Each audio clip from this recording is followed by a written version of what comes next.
afternoon, everyone.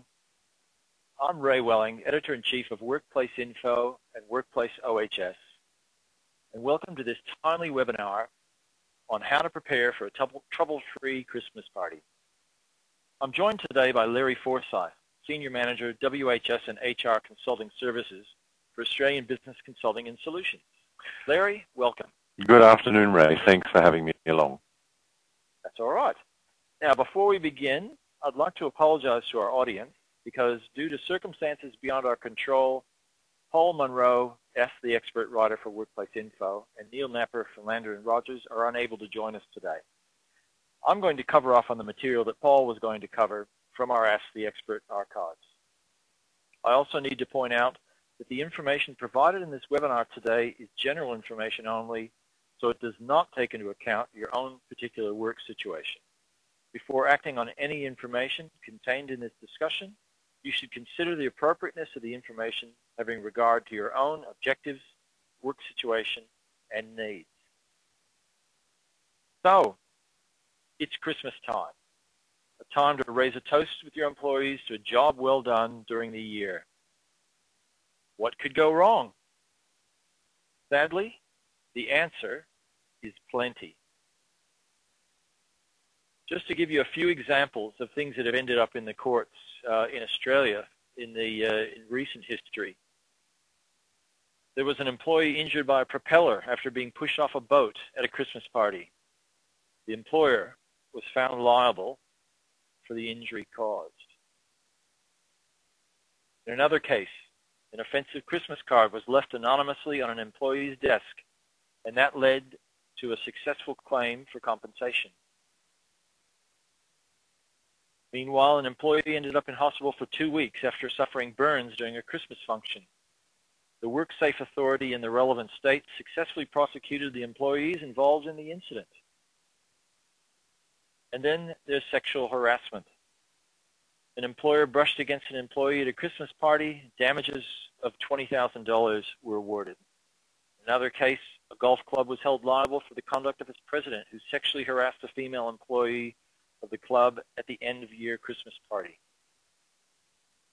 Meanwhile, earlier this year, a senior sales consultant with IBM lodged a complaint with a federal court seeking $1.1 million in damages. The employee alleged that a colleague made repeated remarks of a sexual nature and subjected her to unwanted touching. This behavior was ongoing, and instances occurred at the staff Christmas party.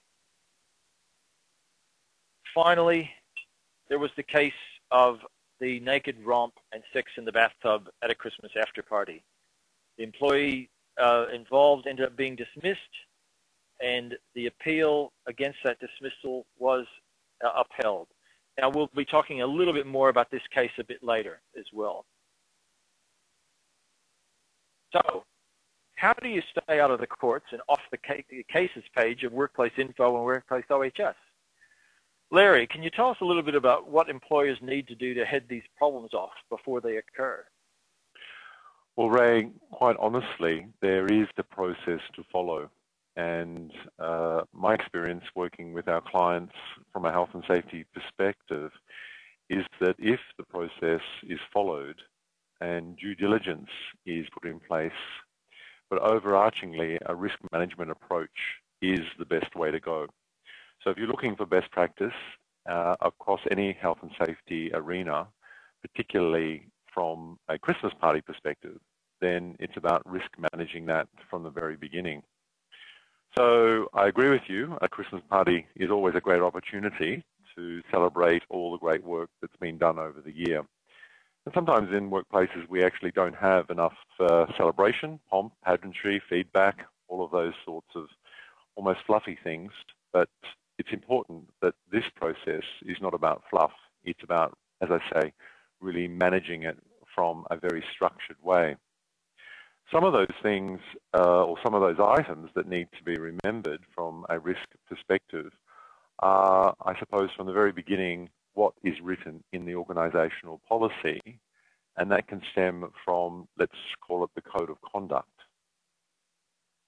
So the Code of Conduct is a policy that all organisations should have, and while it may be broad, it can can certainly itemize the social policy environment, and this is where the Christmas party arena comes into play. So before the party, it's important, and we see this happening in a lot of organisations, but we do identify it as gaps when we've been through and worked with organisations analysing some of their health and safety processes, is that there should at least be a friendly email that comes out.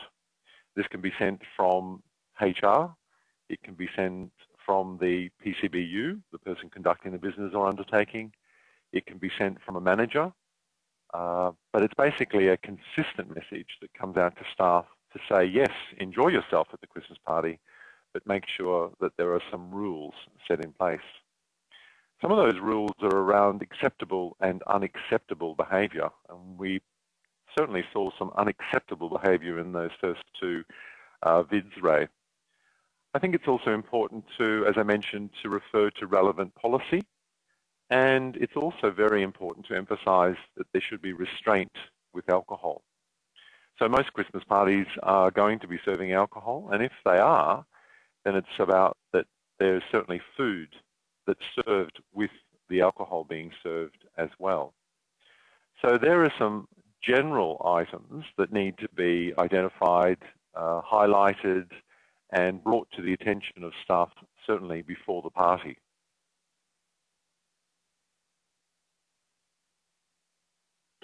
Now at the party, of course, this is when it's all happening. It's about ensuring, as I said, that alcohol that is served must be served responsibly. Now what this means is, from a health and safety perspective, it's about what is reasonable. And really, ultimately, if people are going to drink alcohol at the Christmas party, then they shouldn't be driving at all. There should be the assurance that there's plenty of food and also non-alcoholic drinks, and that they're made available to people that basically don't drink, and there's many of us out there, because you don't actually need to drink to have a good time, you might say. And then it's about holding the party away from the office if possible. Now, a lot of workplaces would be having parties in their workplace, but it's also a good idea to have it away from the office if possible. This might be a bit of an extra cost, but it takes people to another place away from work, but in that way you can still set the rules and the boundaries.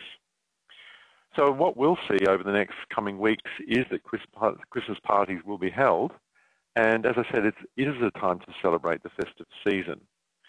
All companies should have policies in place around social and responsible work functions, and again, appropriate standards and policies should be set and put in place. Some of the policies that you need to have in place are around harassment, including sexual harassment. I would also be including bullying as a part of that policy implementation, and also the need for health and safety policies to make sure that they're up to speed, making sure that the PCBU, the person conducting the business or undertaking, is aware of their responsibilities, and a policy around drugs and alcohol. So responsible provision of alcohol, as I've mentioned. So if you basically choose to drink alcohol, then you must ensure that you drink responsibly and eat enough food throughout the function. From a drug and alcohol policy perspective, and this does apply to Christmas parties as it does other work functions, then it's good for an organisation to remind their staff that the use of illegal drugs and excessive consumption of alcohol is prohibited at all times. And the company basically has or is or can be in a situation where they can reserve the right to require the venue to refuse service of alcohol to any member of staff who is, in the employer's view, behaving inappropriately. And a lot of venues these days certainly have security people in place, and people that work in venues that serve alcohol have been through responsible service of alcohol training, so it aligns, you might say. Behaviour at the event and some of those policies and how they're linked and in this way it minimises the risks for the organisation, is about getting your employees home after the event. And how do you do that? And what is the responsibility of the organisation? So as I've said before, it is an opportunity to celebrate and enjoy. However, remember, it is a work function. Policies apply, including drugs and alcohol policy, anti-discrimination, harassment, equal employment opportunity, health and safety, and even the internet and telecommunications policies, as well as social media policy, and as initially mentioned, the code of conduct all apply to these events.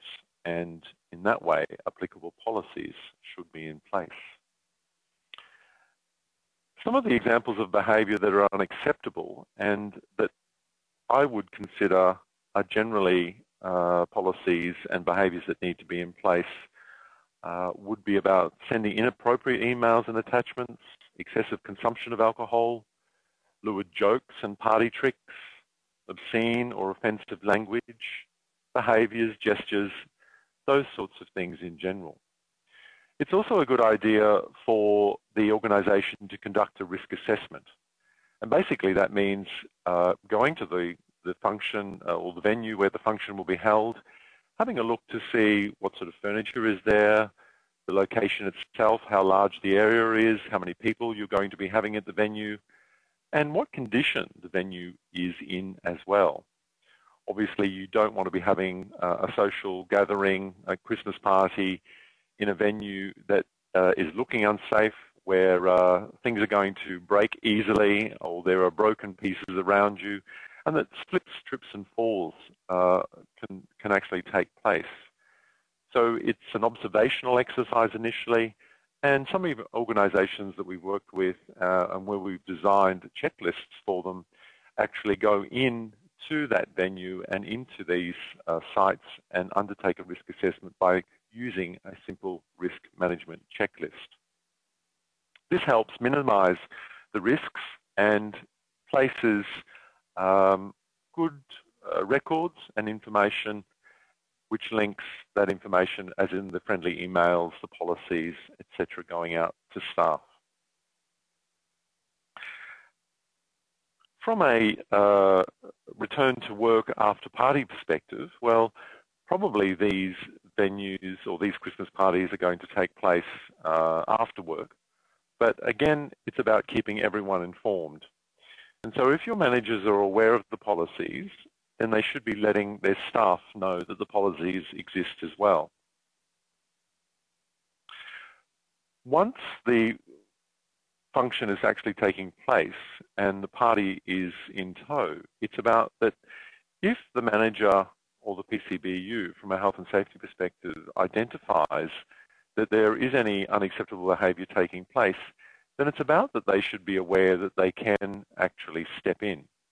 How comfortable they are about that is something that they need to take into consideration as well.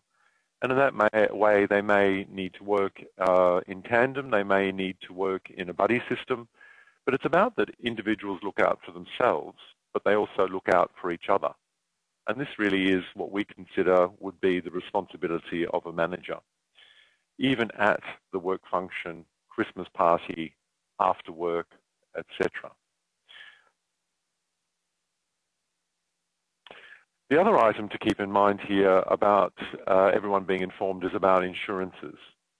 So it would be reasonable for the organisation to consider if their insurance covers the event and to talk to the venue holder or licensee around that as well. And what we're seeing and hearing a lot more today is that some venues are actually asking you to make sure that there is a security person that you pay for that is there managing the security, and also to take out extra insurance.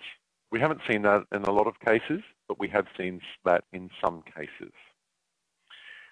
The other thing I wanted to mention here too was around transport. So it's the party and after the party.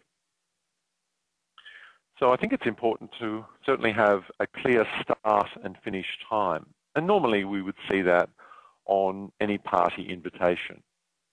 So if it's starting at 5 o'clock straight after work, then that's the time that it's stated on that friendly email as an example. But it should also state a finish time. Again, this is part of the process that we see is reasonable. We see that this is fair, and it's very clear to people that the party has a start time and it has a finish time. So people know when the party begins and when it finishes, and from that point in time when the party does finish, for example, that people know that if they're going to party on, then it's really their own responsibility. For those people that don't party on, it's about what transport might be available for them. So we recommend that if you are drinking alcohol at the Christmas party, then you should not drive. And we also recommend, generally speaking, that as a manager or the event organizer, for any information that you need to relay around transportation is provided as part of that friendly email. And there could be a case, for example, where someone has spent all their money and they've run out and they may need some help, perhaps paying for a taxi to get home. But it's also about making sure that your people are safe and that they can get home. And that might mean that you might have to help them into a taxi.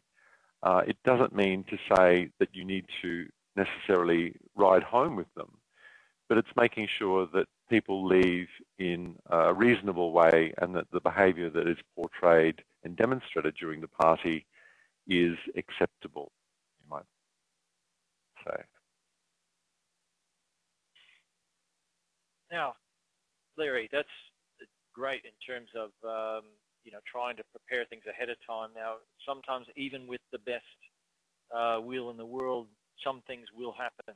So what do you do if something does go wrong despite your best efforts? Well, it's a great question. And the thing is that what we're doing here and what we've been talking about, Ray, is that we're preparing and putting in place a plan. I can recall at a Christmas party last year where we identified that, not in our organisation, but after leaving a venue, and we saw many people on the street looking for taxis in states of, being a little bit over the limit, you might say. And I don't know about you, but when I see these things happening on the street, and it always concerns me, particularly this is where, conflicts happen, fights start, people start throwing punches, it can become very violent, and it's a concern for everyone around. So basically, I would generally be recommending that if something happens, then you need to consider the liability around that.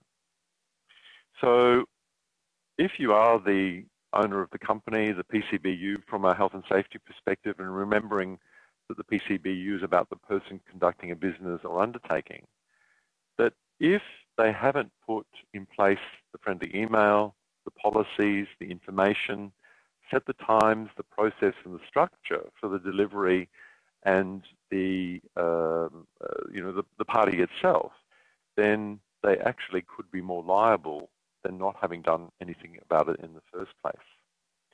So it would be inappropriate not to have a very clear process in place. And if you didn't and people weren't aware, then you probably are in a more liable situation. We noticed before, and you mentioned around harassment, where there was the damage and the claim as such. And so again, if people are harassing others as part of that party atmosphere, then again, there could be liability that could be put in place. So I think it's about making sure that appropriate action is taken. And in this way, if you follow your policies and procedures, then you're going to stay on a pretty clear path. Can you give an example of what appropriate action might be? I don't know, like let's say somebody started a fight, for example, at the park. Well, if someone started a fight, it would be about that someone needs to step in. And it's at this stage, I'd be recommending generally that it's the person conducting a business or undertaking, or the manager, and that they're in a state where they can step in to separate the fighting parties, and it might need more than one person.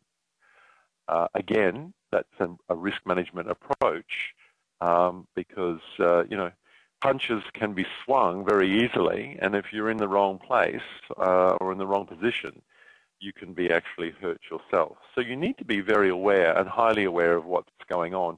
And in a way, it's almost like a minder type role. But if you want your people to celebrate and have a good time, it's about that, the rules are in place, and if that sort of a situation arises, then what are the actions that you'll put in place around that? And again, it's managing the risk of that. So hopefully that wouldn't happen, but it's about being mindful of that and being aware that if it was to happen, what would be your actions? And are you prepared for that? Are you comfortable enough for that? And that's where I'd mentioned before that some venues and organisations that we've worked with before will actually hire in a security firm and have a security person there as a part of that planning and process in case something happens.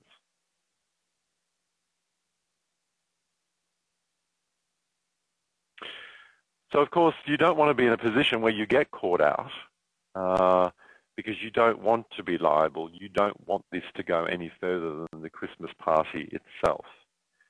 So I think it's something that organisations are seriously looking at these days, more so than ever before. And on one hand, I've heard the comment, well, is it really worth having a party? We've worked really hard all year. It's putting a dampener on these sorts of things. Now, if that's the attitude, then, that is your call. It's not something that I would be generally recommending, because it is about recognising your people and acknowledging them. But be careful around that.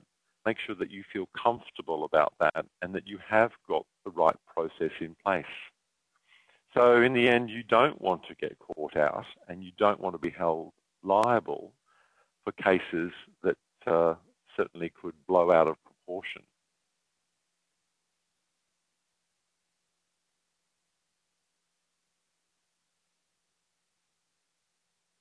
So I think it's important, as I've been saying all the way through, make it a night to remember. And as you say there, Ray, fondly. And what will happen the day after, the week after, when people come back from their leave, they will want to talk about last year's party. They will want to talk about what a good time they've had and the fantastic way that they were able to celebrate for all the hard work that they actually put in place throughout the year. I think ultimately employers should try to ensure it's a Christmas party to remember rather than one you would rather forget.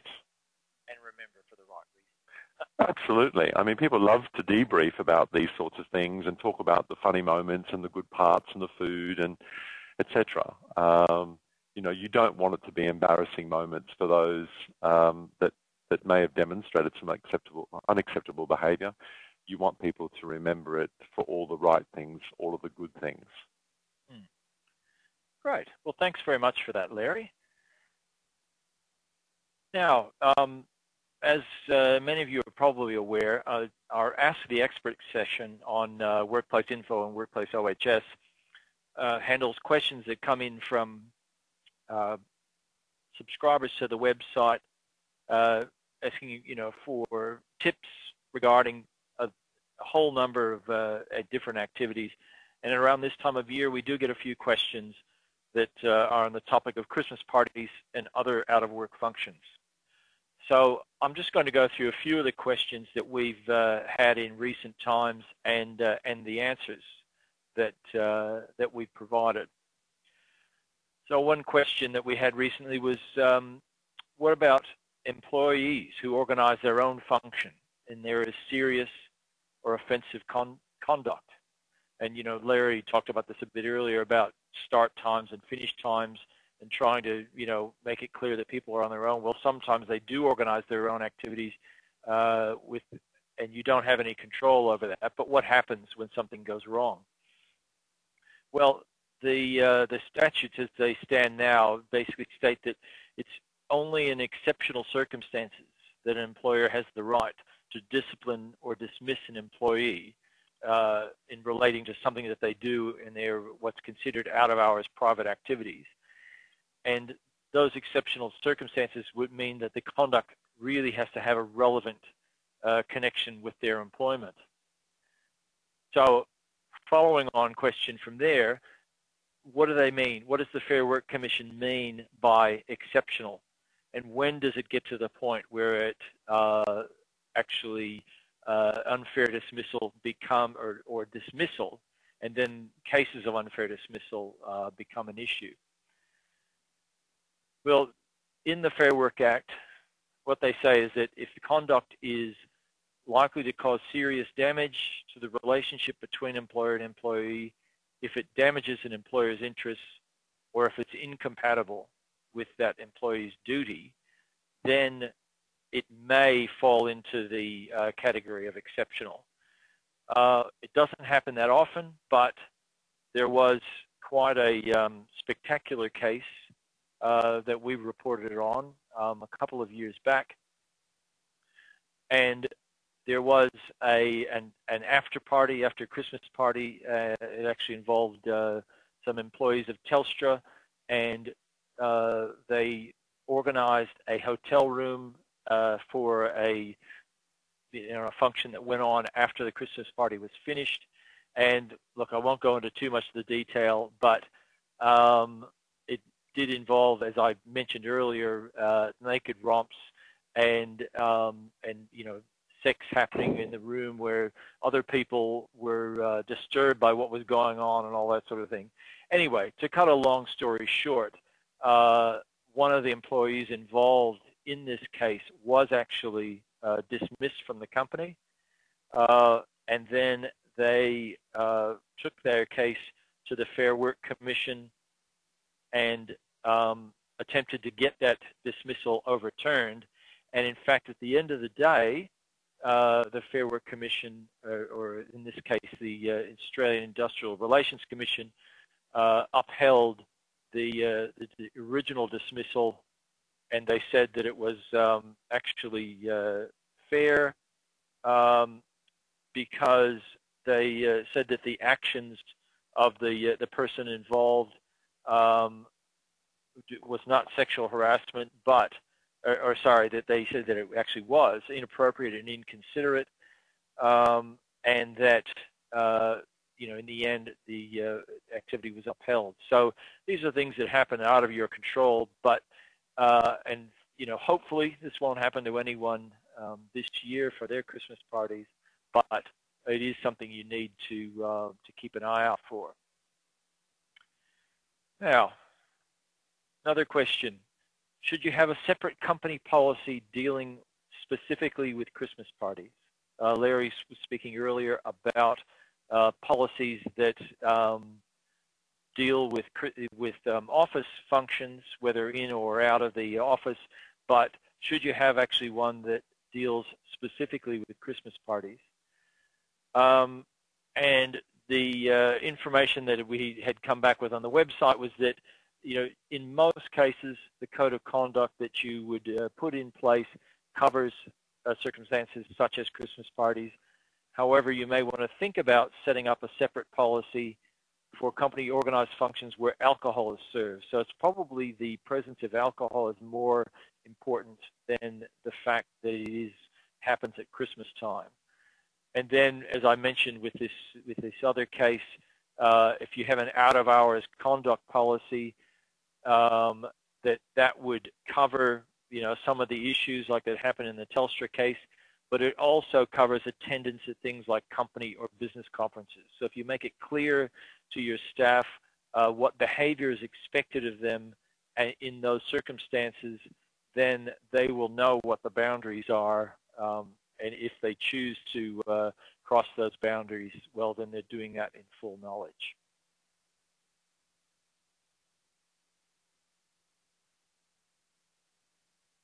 Now, this leads to what I think is a really, interesting question at the end of this, especially with Australian culture being the way it is. The question comes up, should you avoid serving alcohol at staff Christmas parties? It seems to me with, personal experience as well as what we've seen through the material that comes through at Workplace Info and Workplace OHS, a lot of people say, well, should you just ban alcohol altogether? It seems to be the cause of so many problems. Now, Larry, you spoke earlier about the responsible supply of alcohol, but does it actually make sense in this day and age? Is it easier to just avoid it altogether?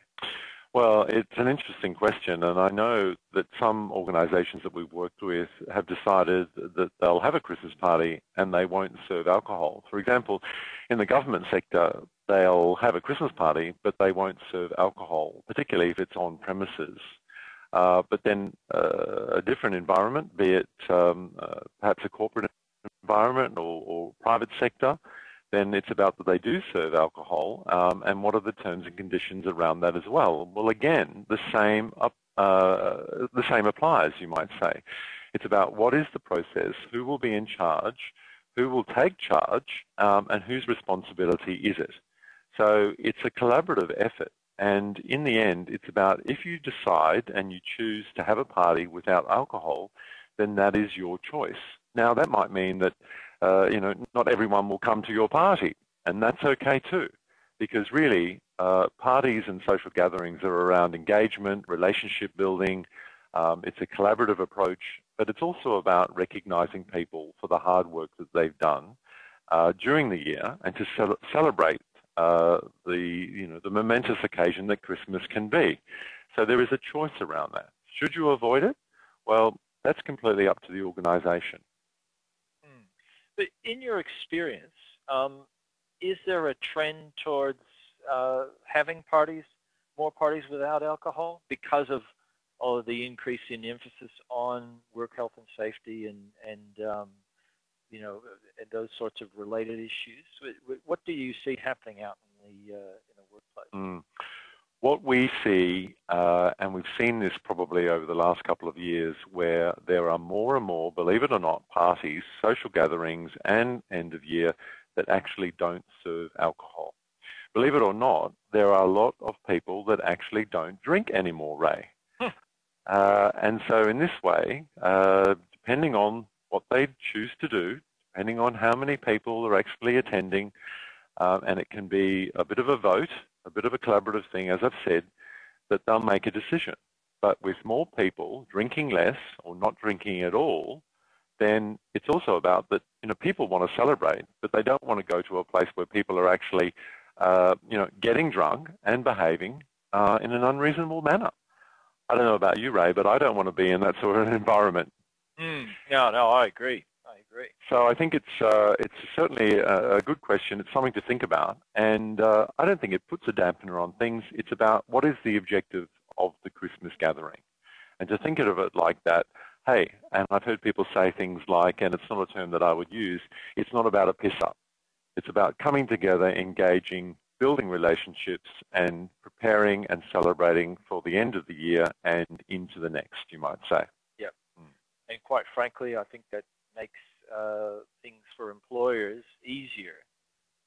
It really reduces the chances that something is going to go wrong if they do have a dry party. I think it totally, or not totally, but I certainly think that it minimises the risk, and that's what we're talking about here as well. Yep. Okay, well, let's turn to some of the questions that the participants have been sending in, both beforehand and during the webinar this afternoon.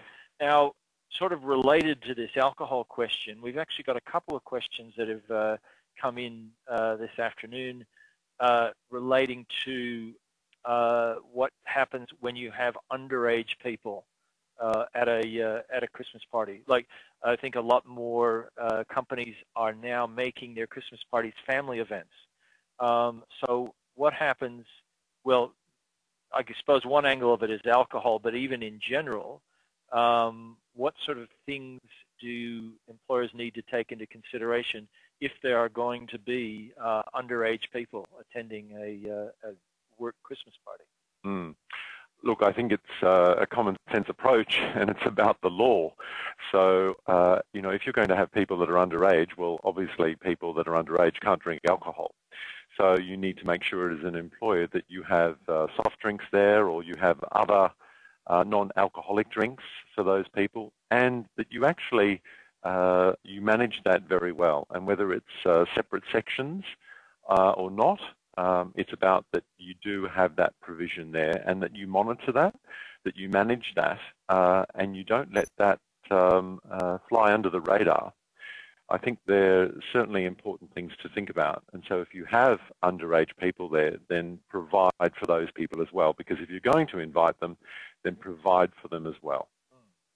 And what about a safe environment just generally for them? I guess I'm thinking of, particularly if you have very small children who are running around, and you might be in an outdoor venue, and maybe it's near the water or something like that. How does that make things, a bit more complicated for employers? Look, I think, again, it's about a risk management approach, and what we see and what we've developed and what we've supported organisations to implement is basically just simple checklists around managing risk. And so at a venue that, as you say, may have water, it's about that it is fenced, that there are written rules around how that's managed, that there's the appropriate insurance in place, and that the terms and conditions of how the venue actually conducts the social gathering and how they manage it aligns with the values of the organisation and what they need to do in managing small children, managing underage drinkers, and that all of those things are put in place and everyone's aware of it, so that there isn't that unacceptable behaviour, and it doesn't turn into something catastrophic, you might say. Okay, another question that's been asked by a couple of different people revolves around this idea of the transportation home after the event. And a few people have asked, as an employer, are you actually obligated to pay for a taxi if you put someone in a taxi to go home after the party? I saw that came up as a question beforehand as well, Ray, and as you say, it's a little bit of a common question. Look, generally speaking, I don't think that it is an obligation. I mentioned earlier that it could be a situation where the person that you put into the taxi, as an example, who is a little bit under the weather, you might say, perhaps has run out of money and needs that $20 to get home. Well, I think it's about that, that person could be afforded the $20, but it's about that, the agreement that you have with the person to get the money back, and it's not coming out of the company's petty cash, you might say.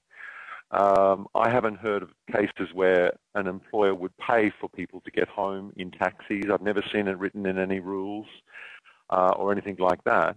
But it might come up, and I think it has to be one of those situations from a risk management perspective that's managed case by case. So I would generally say that there is no obligation, but it has to be managed by a case by case and from a reasonable perspective if the case arose. So does it in most cases make good sense whether or not it's a legal obligation? Make good sense in how? To actually, maybe even issue taxi vouchers at the beginning of the party to help get people. I guess, does it make sense for companies to organize that transport and to pay for it, whether or not it's actually something that's a legal obligation? Look, in my opinion, I think that you could be opening up a can of worms on that one, quite frankly, because if you're giving people taxi vouchers, you're arranging transport for them to get home, it's part of what you're going to do, then in a way, you're almost writing an open check.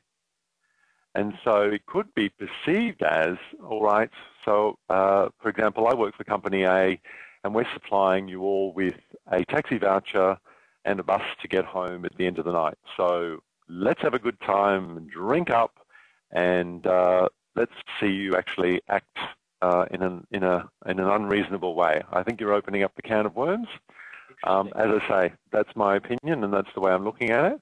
Other people may look at it in a different way, and it wouldn't be a recommendation that I would be making. Oh, no, fair enough. Very interesting.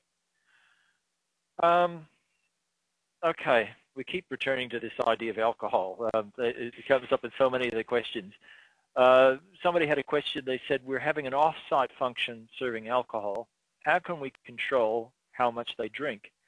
You know, for example, if we supply 2 tickets per person in exchange for a paid drink, and then they have to pay after that for extra drinks, does that relieve us of our responsibilities? Look, I really don't believe that it relieves you of your responsibility at all. And again, it could be opening up a can of worms. And I think, overarchingly, I think it has to be managed, again, risk management-wise and a case-by-case situation. And I think that if you're putting in place, as we've suggested, the friendly email, the correct policies, the reminders, the buddy system, and then ultimately the PCBU, the person conducting the business or undertaking / manager, takes on that role, then, why open up the can of worms where you try to do a deal and negotiate, 2-for-1 drinks, voucher drinks, whatever the case may be. So personally, it's not something that I would recommend. It's about that you plan and you do it reasonably because you don't want people to get drunk, basically. It's about celebrating in a reasonable way and in a reasonable manner. Okay, now when things do go wrong, we've had one question come in during the webinar where somebody asks, what is the nature of an employer's obligation to investigate out-of-hours incidents concerning employees? And we talked about that Telstra case earlier, but what do employers need to do if they hear that something has happened, but they, weren't made aware of it directly? So do you mean after the event, after the gathering, and people have partied on? Yes, I'm guessing they probably mean like if they hear about something the next day or the next week, but it happened after the party. Do they have a responsibility to investigate, or is it best to just kind of leave it? Look, I think there is an obligation to a degree. And, after these sorts of events, there's usually a lot of debriefing and people talk about, the good times and what so-and-so did and how it was done and who had the best time and or who didn't, you might say. So I think there is an element of obligation there. And depending on the situation, depending on the case, what position the employer may take about that will again depend on the risk of actually what's happened. And worst case scenario, well then as an employer, then it is your responsibility to find out what did take place, how you might investigate that, who you might have support you around that. You actually may need to get the police involved because this could become a matter bigger than what you can actually handle.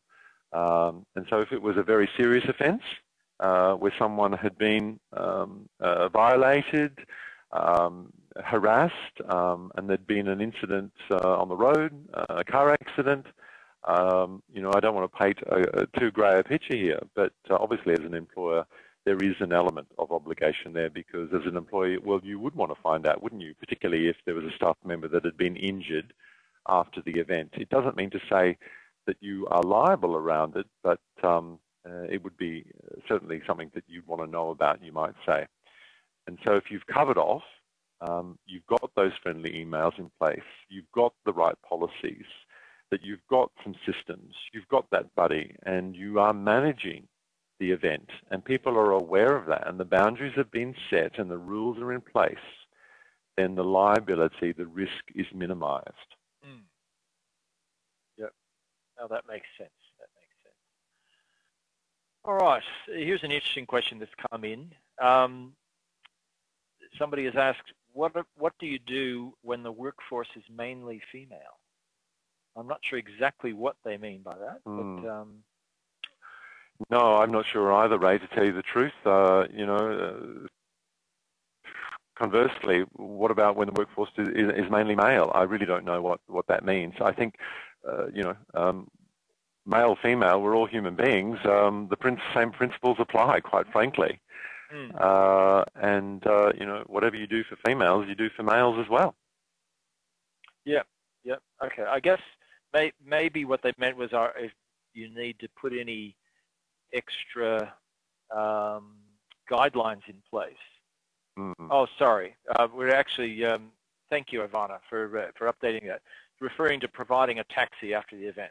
Okay, whether that policy about providing a taxi, whether that would be any different in that's probably from a safety aspect, maybe if the party is in the city and you're worried about how somebody's getting home after the party, regardless of alcohol. Look, I think what I said before certainly still applies. If you're going to be a company or an organisation that supply taxi vouchers for your female staff, then you can't discriminate, and you have to provide them for your male staff as well. Absolutely, I'm with you about the safety element, and this really is ultimately about being safe in these environments. But it's for me, that's certainly wouldn't want to be in a position where you might be discriminating and providing them for females and not for males. So again, the principle applies from a safe perspective, and you're providing them for all staff members, not just female. Right. Sure. All right. Well, that brings us to the end of our discussion. So, Larry, many thanks for your time. Ray, fantastic. Thank you so much for inviting me. That's all right. My pleasure. Well, we hope you've found today's session useful. Please feel free to drop us a line at editor@workplaceinfo.com.au if you have any follow-up questions. And make sure you log on to Workplace Info and Workplace OHS for the latest info on compliance and best practices for HR, IR, and safety in the workplace. If you want to revisit some of today's presentation, an archive will be published on our YouTube channel to watch and listen to at your leisure.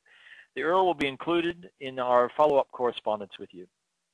I'd just like to take the opportunity to wish you all festive greetings of the season and hope that your Christmas functions will all be times for celebrating your successes with your employees in a safe, positive environment. We'll be back in February with a new slate of webinars on topics such as the new privacy legislation, work health and safety model legislation, and other workplace issues of interest. And please let us know via our Contact Us area or the form that you'll fill out after the survey, after this webinar today, about any other topics that you'd like us to cover.